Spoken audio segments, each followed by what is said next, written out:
trying to predict the future is a discouraging and hazardous occupation, because the prophet invariably falls between two stools. If his predictions sound at all reasonable, you can be quite sure that in 20 or at most 50 years, the progress of science and technology has made him seem ridiculously conservative.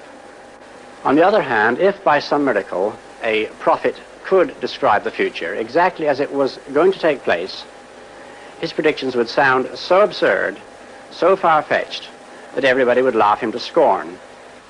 This has proved to be true in the past, and it will undoubtedly be true, even more so, of the century to come.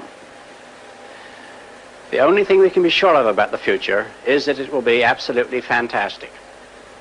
So, if what I say now seems to you to be very reasonable, then I'll have failed completely. Only if what I tell you appears absolutely unbelievable have we any chance of visualizing the future as it really will happen. Let's start by looking at the city of the future. Some people think that it will be like this. And they're quite right. In fact, everything you see now already exists. All the materials, all the ideas, these things could be put into practice immediately. But what about the city of the day after tomorrow, say the year 2000? I think it will be completely different. In fact, it may not even exist at all. Oh, I'm not thinking of the atom bomb and the next Stone Age. I'm thinking of the incredible breakthrough which has been made possible by developments in communications, particularly the transistor and, above all, the communications satellite. These things will make possible a world in which we can be in instant contact with each other, wherever we may be, where we can contact our friends anywhere on Earth, even if we don't know their actual physical location.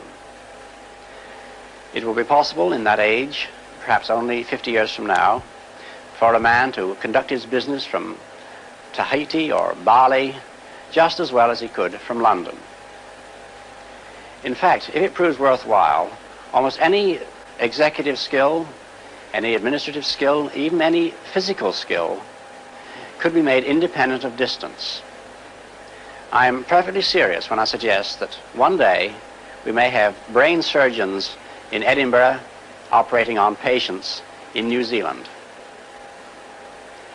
When that time comes, the whole world will have shrunk to a point, and the traditional role of the city as a meeting place for man will have ceased to make any sense.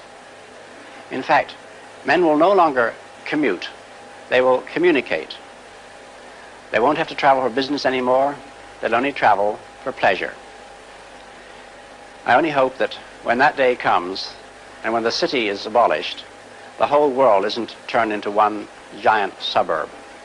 In that world of the future, we will not be the only intelligent creatures.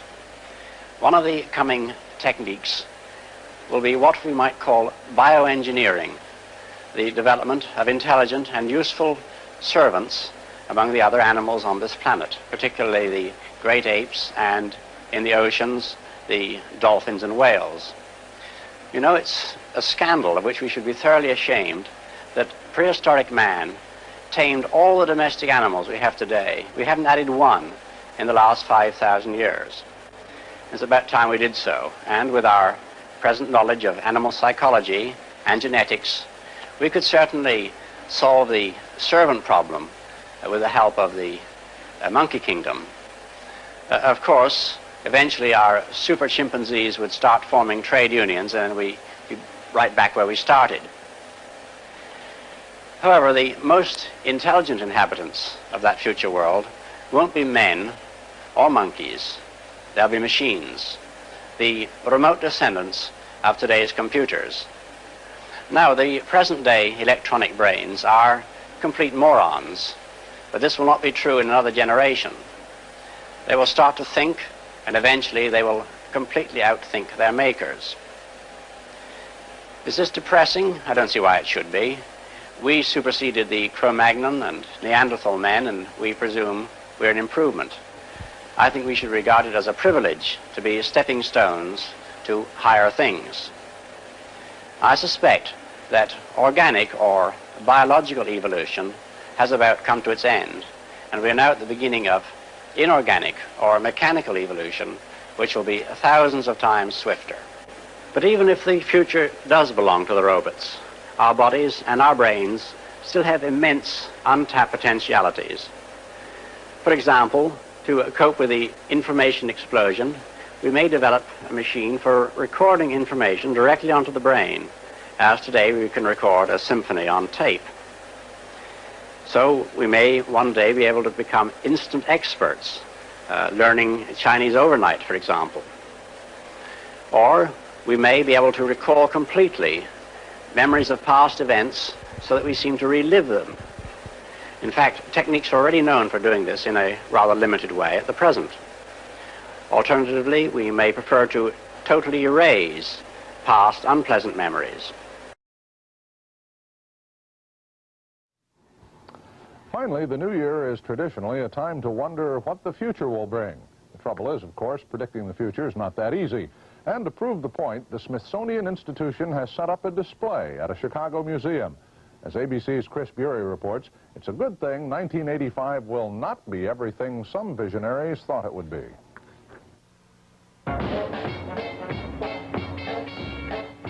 Half a century ago, Hollywood predicted this would be New York City in the 1980s, a tomorrow where anything was possible.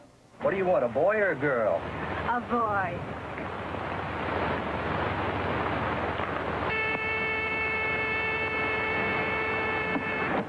Give me the good old days.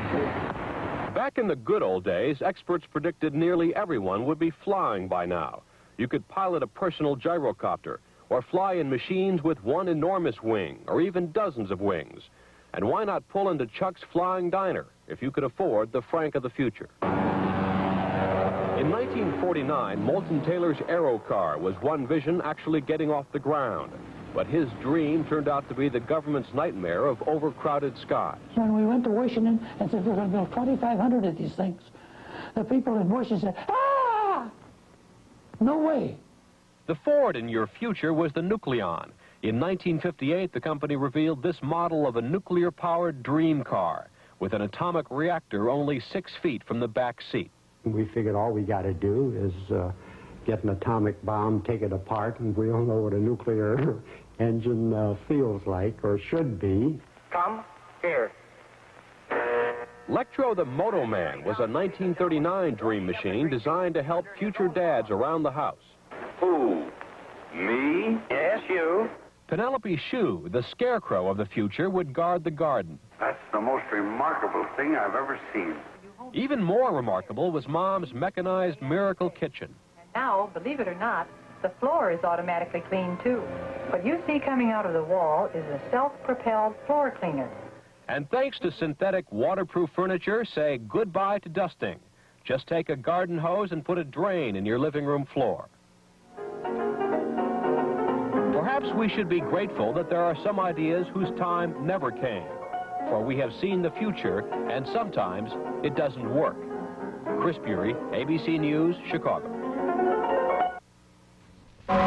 Náš fejeton. Dovedete si představit, jak to bude vypadat na světě za půl století? Ne? Tak se dobře dívejte. Televizní nakupování je rychlé a hlavně pohodlné.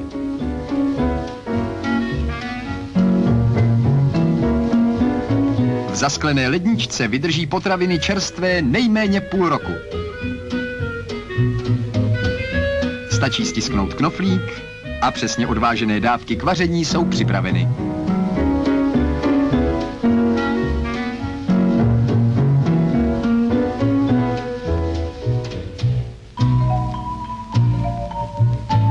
Mramorem vykládaná plotna vůbec nepálí a přece vaří rychle a naprosto spolehlivě.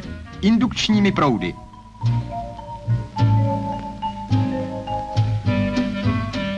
Kuchařskou knihu nahradily děrované štítky. Elektronkový přístroj se už postará o další práci.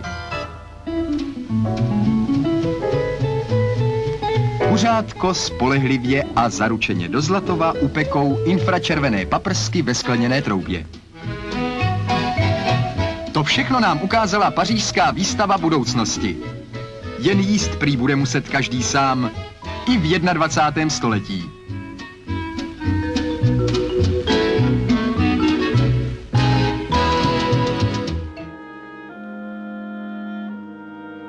Britain is in the hands of revolutionaries. People are at grips with new ideas, beating out a new society. There's never been such a feeling of change.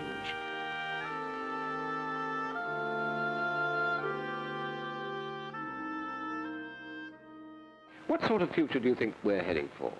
The year 2000 AD, say, a mystic date, but it's only 32 years away. How will we live as we slip into the 21st century? There will be a population of 65 million, rather than today's 55 million. Most of this population will live in complex cities, and sophisticated new forms of building must be developed to shelter us. We'll spend all our time in cities, except when between 10 and 20 million may want to travel overseas to vacation on the hot beaches in the sun, rather than the 2 to 3 million who travel overseas today. Think of the transport and accommodation we must develop to cope with this change. We should assume a peaceful world and plan on that basis. The communication satellites will make it as cheap to telephone Africa or Australia as to make a local call. We will be able to choose the sex of our children. We'll pick out children with high mathematical ability and give them special training and help to control the computers, which will be the basis for progress.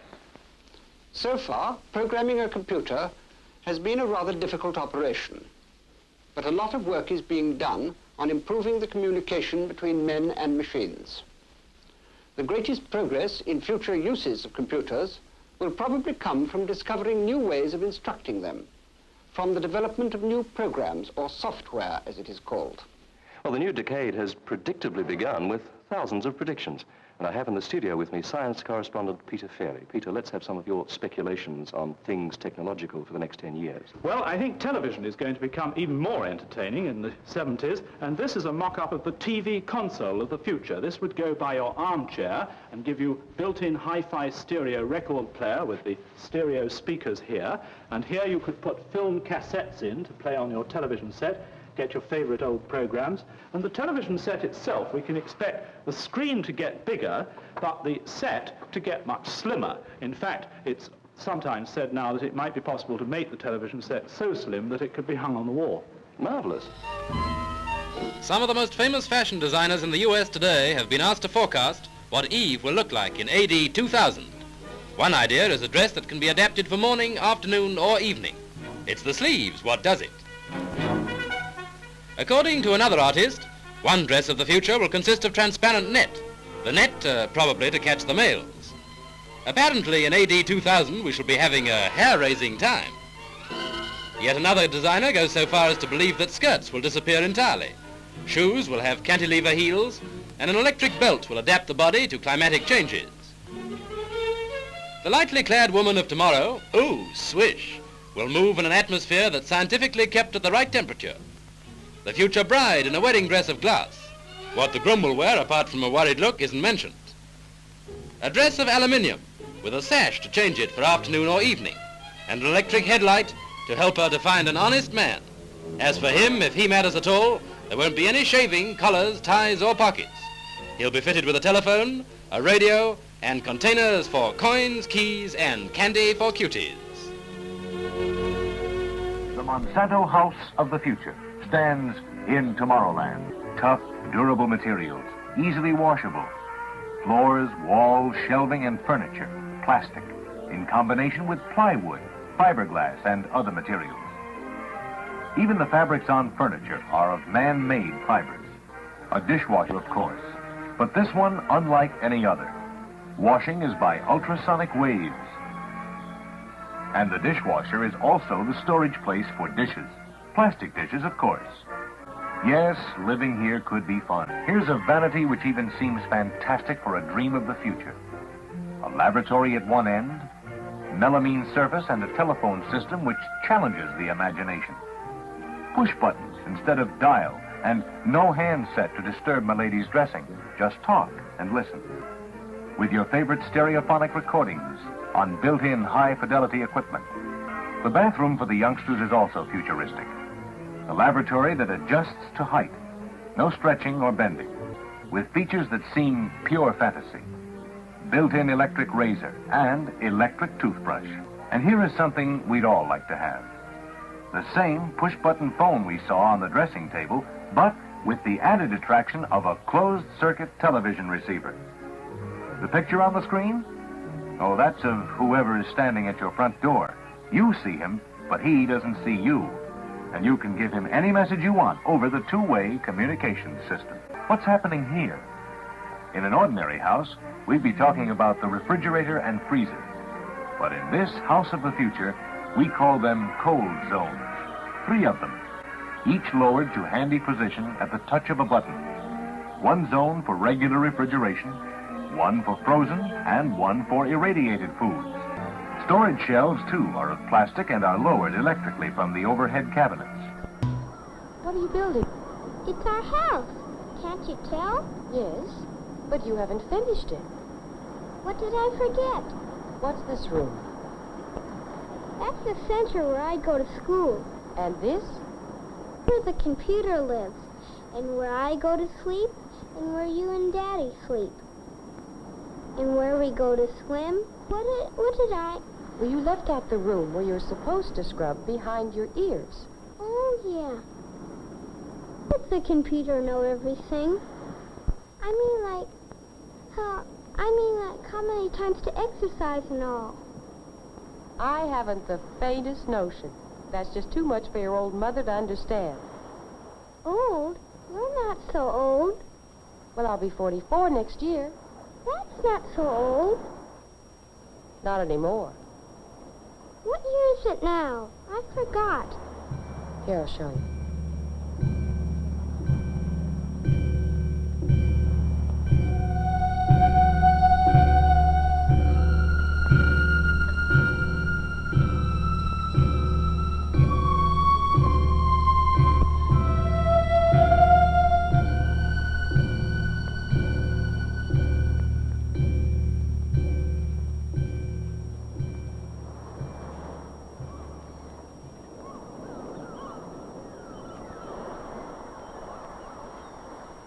(1999 AD). More than a generation away, and yet dreams travel faster than light. And even now, structure like this, the oldest, strongest natural shape known. Hexagon modules that grow with a family's size and interests. Michael Shaw, 45, husband, father, is an astrophysicist. Several days each week, he commutes to a distant laboratory where he's engaged in the Mars 1 project, the colonization of the first planet. His minor in the some 10 years he attended a Midwestern university was botany. It is one of his many continuing hobbies. He is engrossed on this sunny morning in the study of the cellular structure of a new exotic fruit tree. Hopefully, his experiments will produce a giant peach with a thick protective skin much like that of a tangerine. This is one of the many 21st century devices or appliances that are part of the everyday life of the Shaw family.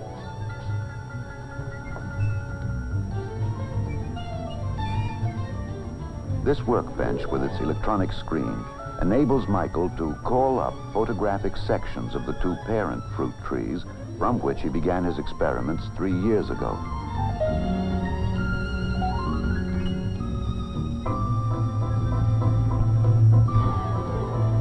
At that time, he stored the 2 photographic images in the central home computer, which is secretary, librarian, banker, teacher, medical technician, bridge partner, and all-around servant in this house of tomorrow. All pertinent information about this family, its records, its tastes, and reference material, is stored in these memory banks, available instantly to every member of the family.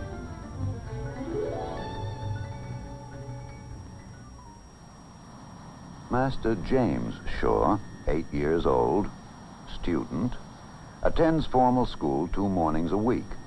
Much of his education, however, is carried on in a kind of education center within the home.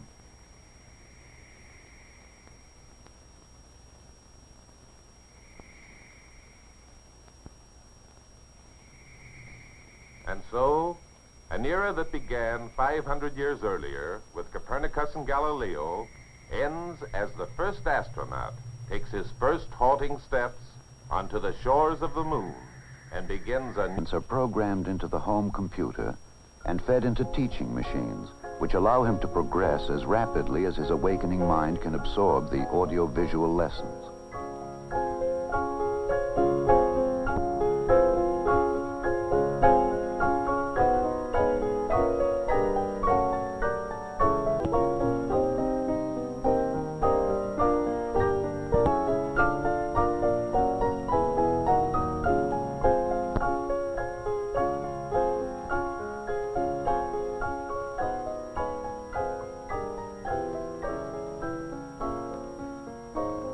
This is Lecture 102.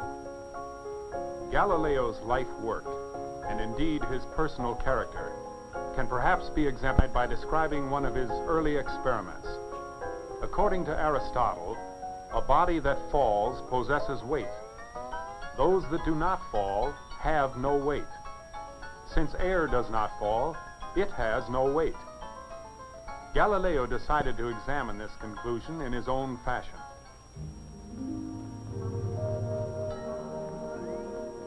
Karen Ann Shaw, 43, wife, mother, part-time homemaker.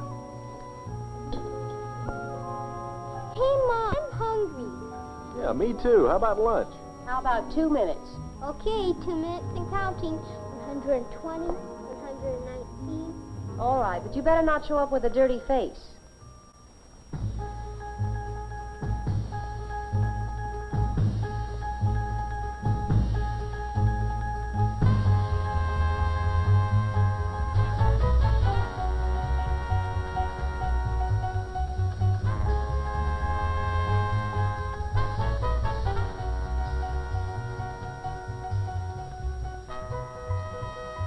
Mike, how about chicken salad?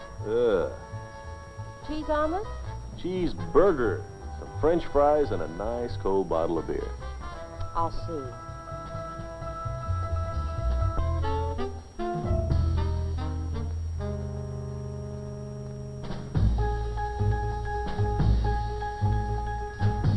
Mike, cold roast beef? Okay, be right there.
Luncheon is served. Split-second lunches, color-keyed disposable dishes, all part of the instant society of tomorrow, a society rich in leisure and taken for granted comforts. At the turn of the next century, most food will be stored frozen in individual portions.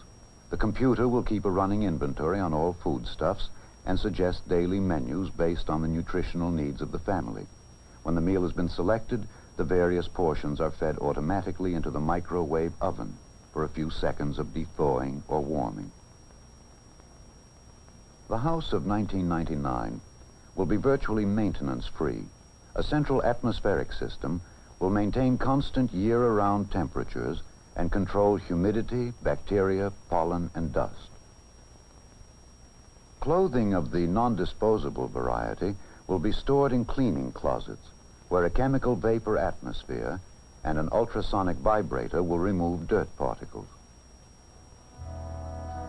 Fingertip shopping will be one of the many homemakers' conveniences. This video console will be channeled into the store of her choice. There, A camera will scan a display of wares, which she will select by push button.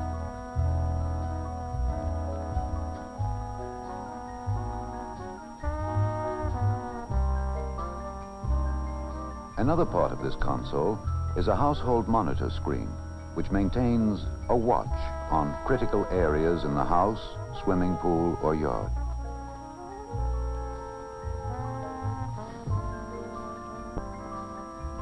What the wife selects on her console will be paid for by the husband at his counterpart console.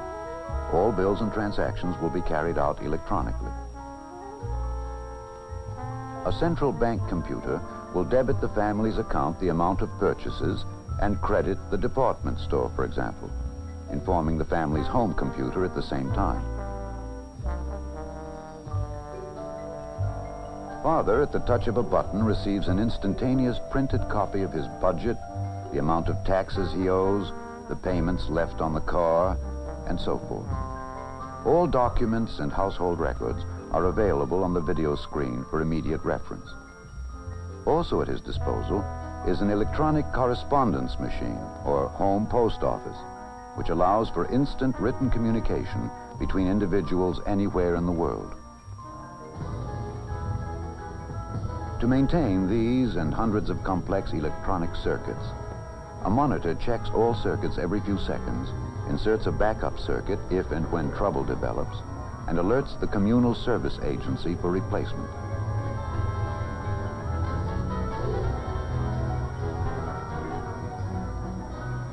The Home Energy Center, with its fuel cell, furnishes power, provides absolutely pure water, burns waste, and heats or cools the rooms.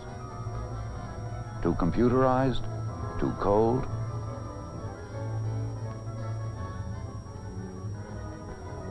The world of tomorrow will be as cold as sunlight tuned through photochromic windows.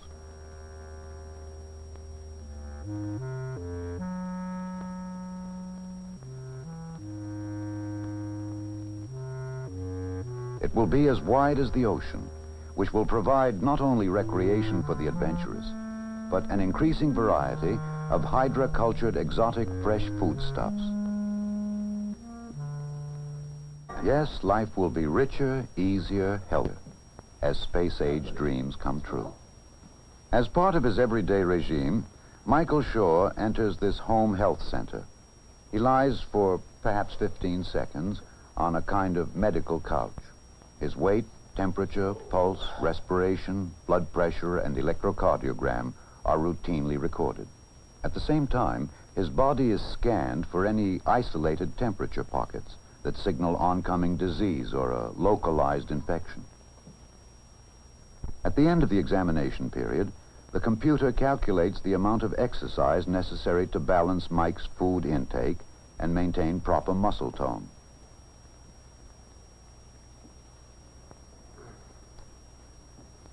Exercise requirements: 8½ minutes bicycle, 6 minutes programmed calisthenics. Oh, that's ridiculous. Well, this thing can make a mistake, you know.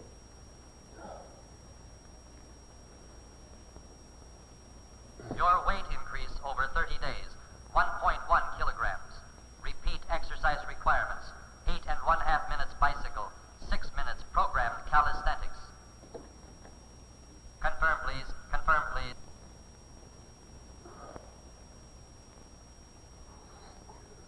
Oh.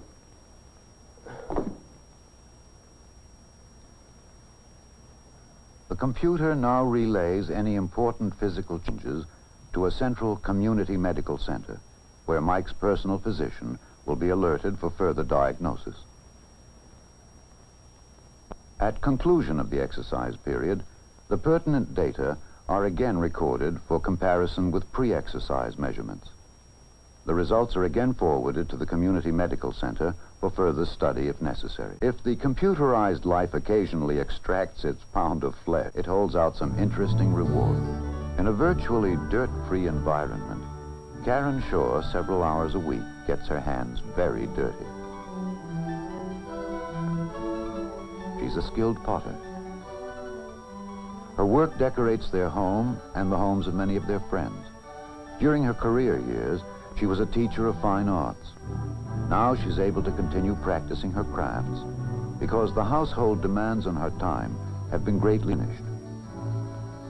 In the same way, Jamie, though he has a rigorous lesson schedule, is already taking advantage of his electronic world.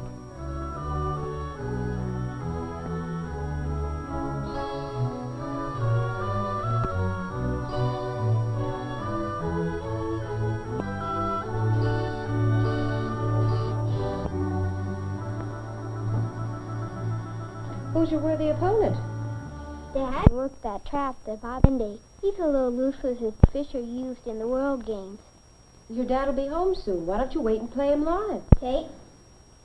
Well, I've got things to do in the kitchen. I think I'll help you.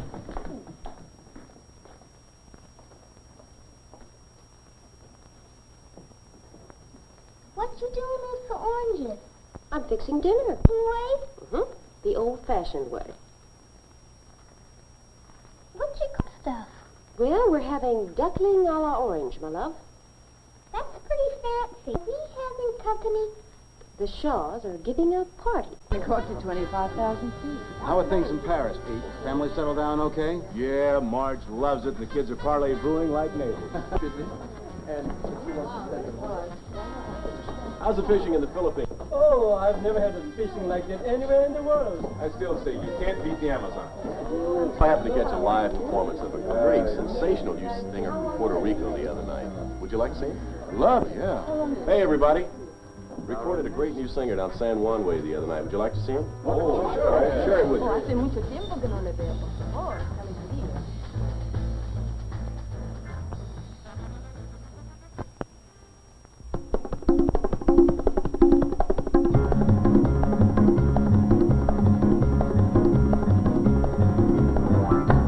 Cuando de La Habana, válgame Dios, nadie me ha visto salir si no fui yo. Yo en Huachimanga salía pues yo, que se vino tras de mí que sí señor. Cuéntala tus amores y en mi vida,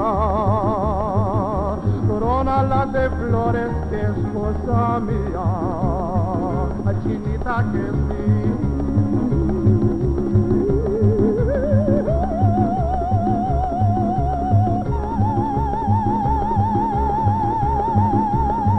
Ay, que dame tu amor.